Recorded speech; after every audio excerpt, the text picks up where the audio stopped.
نحن أصحاب المعاني لسنا أصحاب الألفاظ. الألفاظ الجوفاء لا تجدي. انظر إلى المعنى. So now, let's explain what's happened here. These people came along, they tried to refute the philosophers, and they tried to refute these other people, thinking they are going to defend Islam, right? Isn't that the case? They tried to defend Islam as they claimed. When they tried to defend Islam, what tools did they use? Did they stick to the methodology of the Sahaba and the Tabi'een? No, because these people never took knowledge from the Sahaba or the Tabi'een. These people themselves were mixing with the Jews, with the Christians, with the philosophers. So then from their ignorance they tried to defend Islam. That's what they tried to do. They tried to defend Islam. But they agreed to use the language and the terminology and the concepts of the very people they were trying to refute, right? Isn't this what happened? So then when they did that, they in turn had to invent false principles in the religion to maintain the arguments against those non-Muslims, right? Isn't that what happened? Mutawatir, ahad, usul, and furu', haqiqi, majaz, all these false principles they did. What was the result? The result was that in trying to refute an ideological attack against Islam, they themselves fell into another ideological attack against Islam that was worse and more harmful than the one they were trying to deal with in the first place. Is that clear? Is that clear?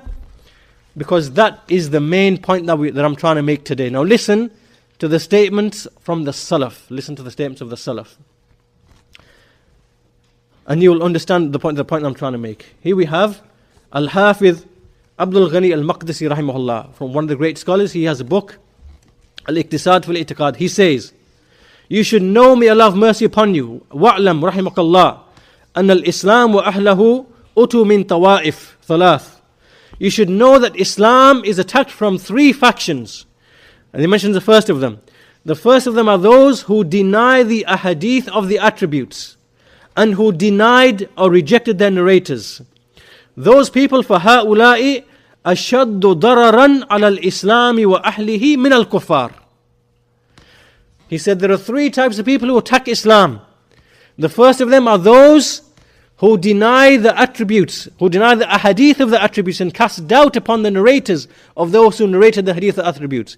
He said that they are more harmful to Islam than the kuffar. Than the kuffar.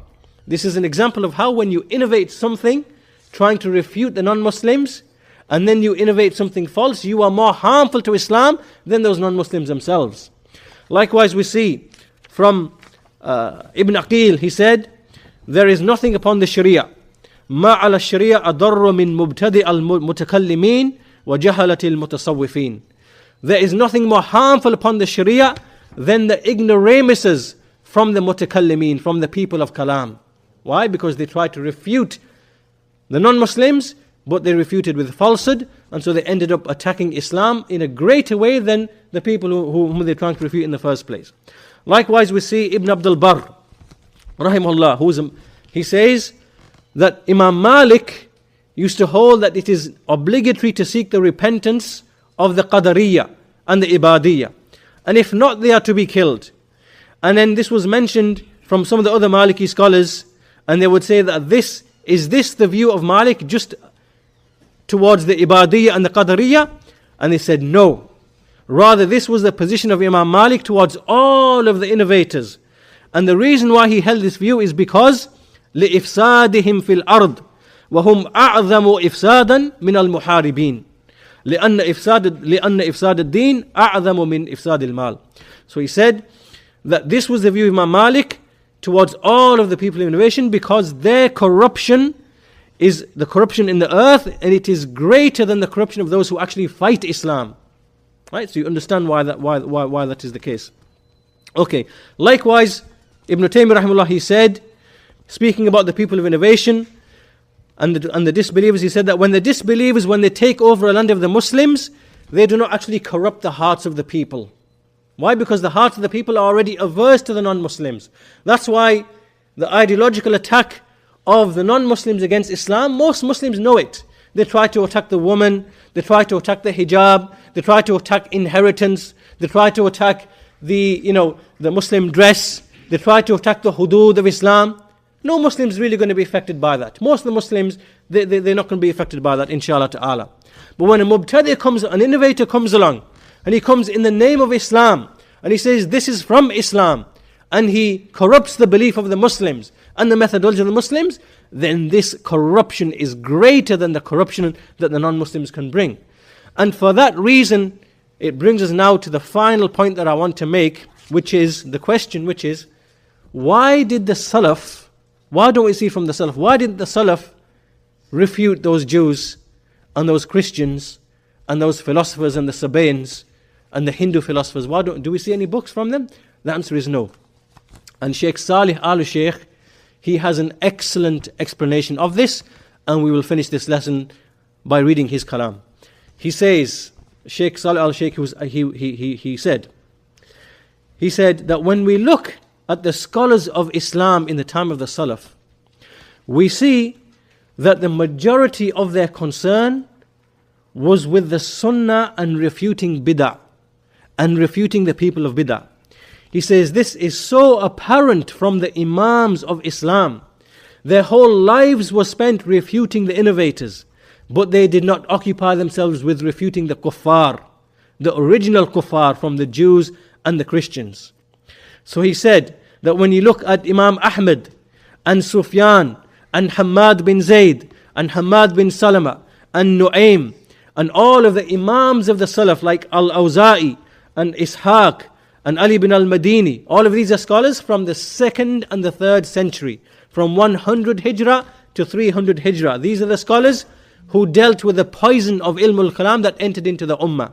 So he's saying that when we look at all of these scholars, we see that the majority of their speech and their jihad, rather إنما هو في الرد على المبتدئة وفي نقد أصول المبتدئة, that all of their lives were spent in refuting the innovators and invalidating the false principles, even if those innovators were still remaining upon Islam, within the fold of Islam. They still spent most of the time refuting those people, but they did not occupy themselves in refuting the Jews and the Christians and all of the other nations of disbelief.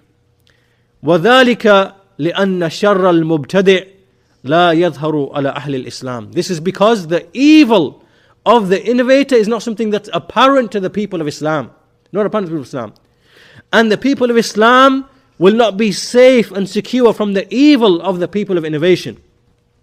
But as for the kafir who is asli, the original disbeliever, who is a Jew or a Christian, then his evil and what he's upon is apparent to the Muslims.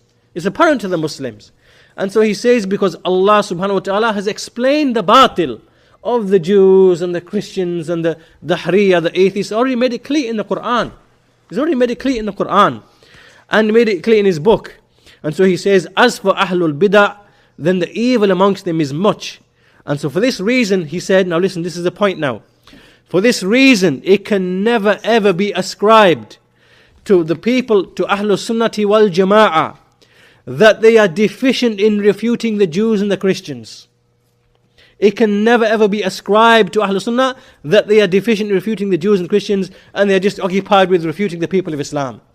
You can never ever attribute that to the people of the Sunnah. This is something that is said by some of the Mu'tazila and the Aqlaniyin, the modernists and the rationalists. That's what they say. They say that you people of the Sunnah, all we see you doing is refuting the Muslims, refuting the people of Islam.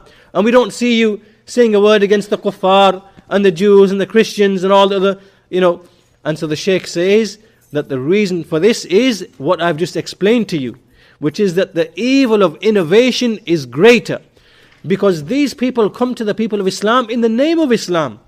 But as for those people who are disbelievers already, the hearts are already averse to them. The hearts already know that these people have enmity, they're trying to corrupt the religion, these things they're trying to bring to attack the Sharia, to attack the woman, to attack the woman's dress, to attack the woman's modesty, to attack inheritance, to attack... We know this, they're trying to attack Islam.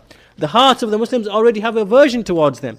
But as for the Ahlul Bid'ah, then the Shaykh says we see that all of the Imams of the Salaf, not because they were ignorant, So not because they never knew the falsehood of the Jews and the Christians, but rather they recognized the implications of what these people were upon and the harm that it would do to Islam and the Muslims. So then he says, for that reason, they did not preoccupy themselves in refuting the Jews and the Christians. And so he says, however, alongside this we see that, having said this, we see that the scholars themselves, we're not going to say that they don't refute the people of kufr. Rather, we see amongst them are those who write books and refute the people of kufr, like we've seen Ibn Taymiyyah refuted the Christians, Ibn al-Qayyim refuted the Christians. We see in our times the scholars like as-Sa'di, he refuted the atheists, the philosophers. Ibn Baz refutes the communists. We see the scholars have a role in this. But to say that to accuse Ahlul Sunnah that all you do is speak about the Muslims day and night, you don't speak again, this is wrong. And it's not a charge that can be leveled against Ahlul Sunnah. Why? Because it is from the principles of our religion that the harm of innovation is more severe upon the deen than the harm of an enemy whose enmity is apparent to the Muslims already. And for that reason, anyway, the Shaykh continues and he refutes this idea that, Ahlul Sunnah and the Imams of the Salaf, how come we don't see them refuting Jews, Christians? And the reason is everything that we've explained, and we've explained about the nature of innovation and its people. So that really brings us to an end of today's lesson. But really, today's lesson wasn't the actual topic. The topic is tomorrow. Today's lesson was just to help you to understand some of the basic foundations, to understand what happened in the time of the Salaf with the poison of Kalām.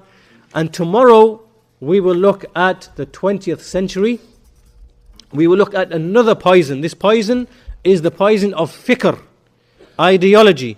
Today we looked at the poison of Kalām, ilmul Kalām, and how they invented false principles and so forth. Tomorrow we will look at the poison of fikr, ideology, and how they brought certain core innovations into the ummah, and then all of these innovated principles were then innovated by other people, like, I'll mention the names to you now: Hasan al-Banna, Maududi, Qutb, Nabhani. These are the first layer. This is the first layer. Just like Jahm bin Safwan and Ja'd bin Dirham is the first layer for Kalām, okay, in the 2nd century. In our times, the first layer to bring the major innovations are people like Hasan al-Banna, Maududi, Qutb, Nabhani. All of these people, they were affected by Marxism, socialism, communism, just like the people of Kalām were affected by what? The ilmul Kalām of the Jews, Christians, Greeks, in the same way. Then we have the second layer who came after them, the next layer now, where they make the innovation a bit more subtle, a bit more obscure. These are people like Salman al-Awda, Abdurrahman Abdul Khaliq, Safar al-Hawali, and these people. Then we have another layer after that, who brings some more complexity, in trying to confuse the usul, right? Adnan Arur, Al-Ma'rabi, and so on and so forth, right? So it's exactly the same. It's exactly the same. So our aim tomorrow is to build upon what we've established today in this lesson, and so that we can better understand what's happening in our time, and how it is absolutely no different at all to what the Salaf were dealing with. Because all of these are from the usul of our religion. We don't make a distinction between matters of belief and practical matters. They are from our religion. As we said at the beginning, the usul and furu, this differentiation is false. Right? So that is what we will deal with tomorrow, inshallah ta'ala.